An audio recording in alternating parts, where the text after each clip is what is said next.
glamour? Okay, so glamour is a concept and it refers to something being attractive or um, charming or striking. Mm.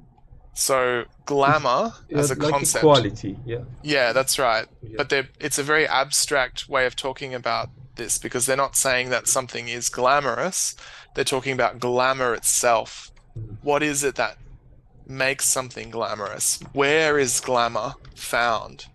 In this case, glamour inhered, that is, glamour could be found in somewhere new because of photography. So less in drawing, in the way um, In the the face face. was constructed in the drawing, and more in the posture or gestures. Um,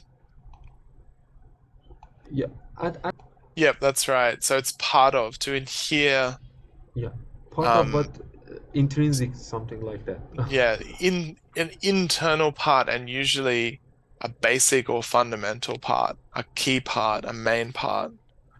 Yeah. Um, so So so here's in so here, in illustrations, glamour is not about the faces because the faces aren't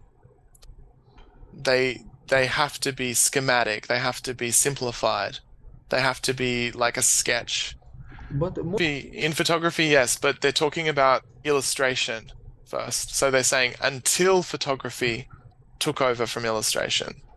So before the 1950s, glamour wasn't about faces, it was about postures. It's about how the body was arranged. so Um, but because okay, so you couldn't draw a very good face. oh, okay.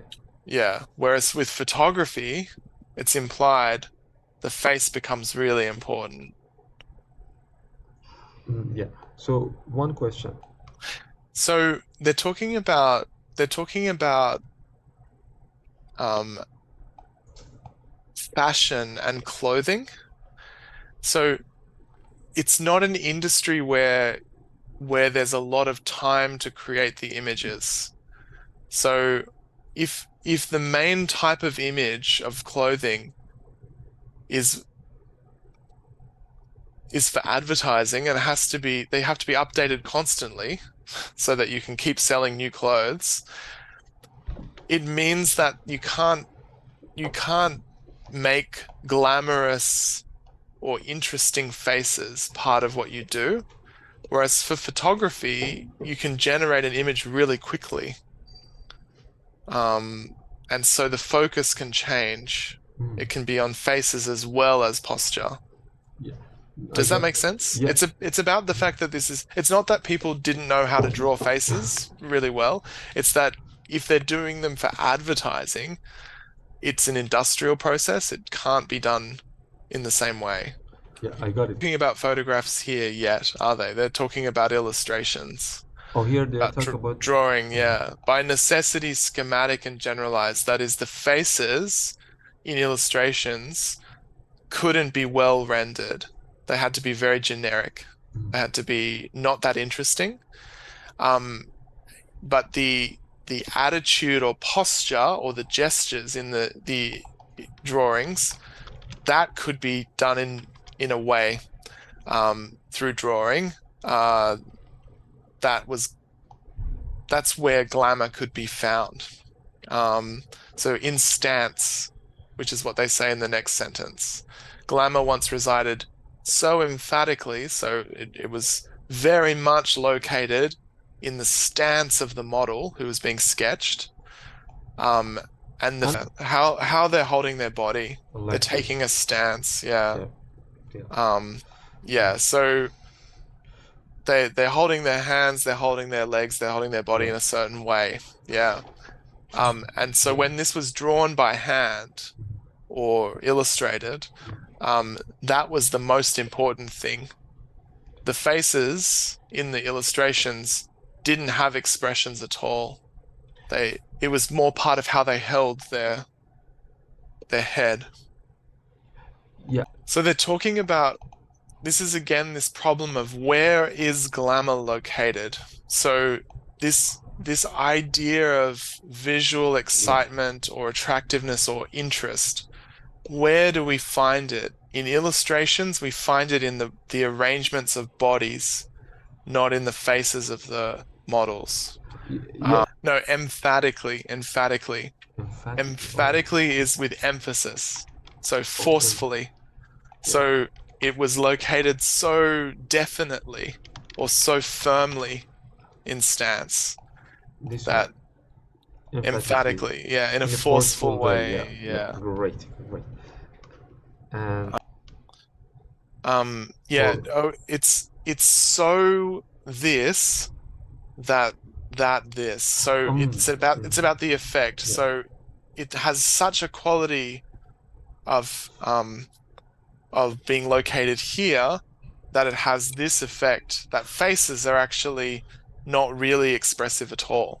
Yeah. So the glamour is really it's over here, and that has this subsequent effect.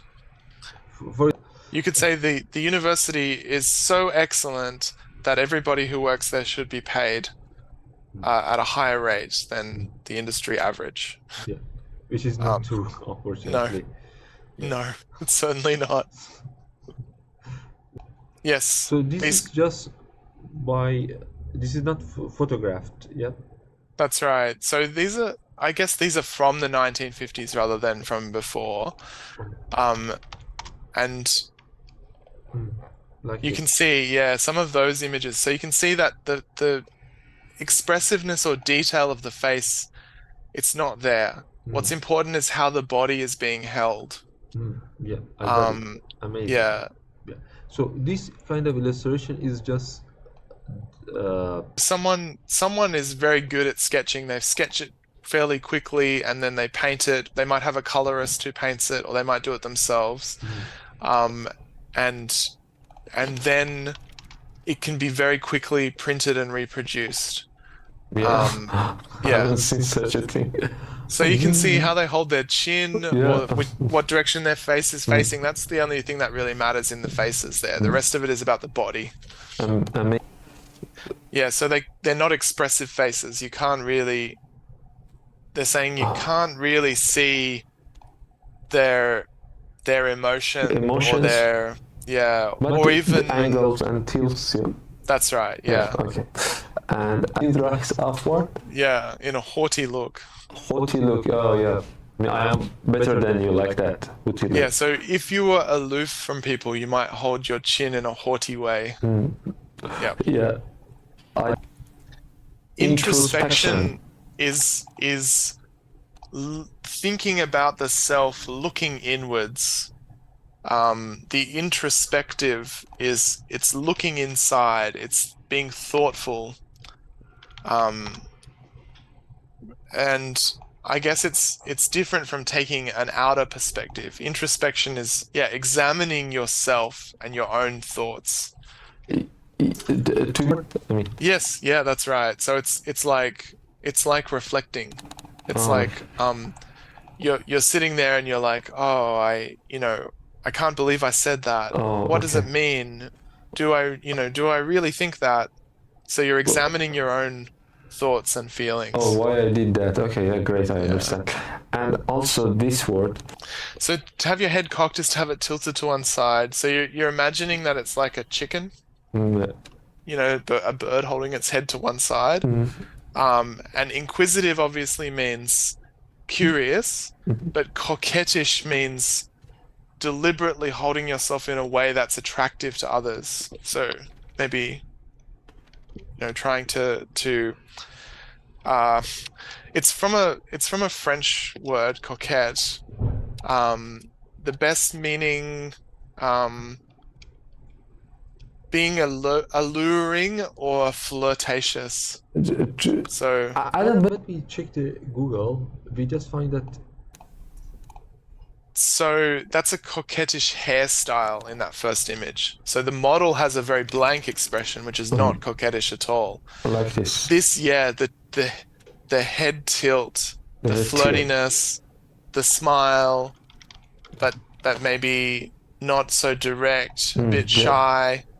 That's more of a coquettish Coquettish tilt angle. of the head. Yeah.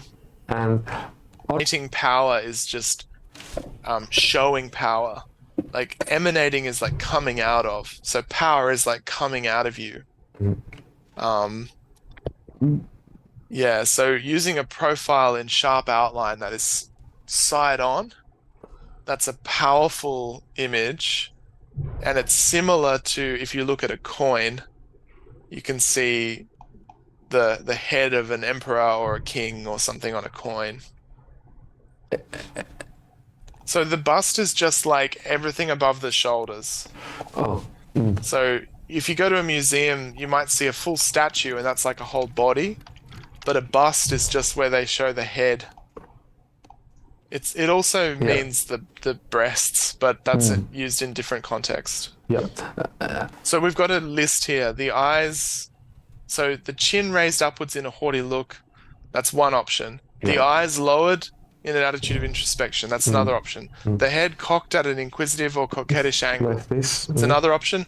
Or the Image. profile. So there are actually 4 different options listed here. Yeah, I got it. Perfect. And the final one is the profile, power profile. You just see this. Where is profile? I can't see profile. So the profile presented in sharp outline. So if someone is in profile, you're seeing them side on, not front on. Oh, this side. Okay, yeah. I got it. So yeah.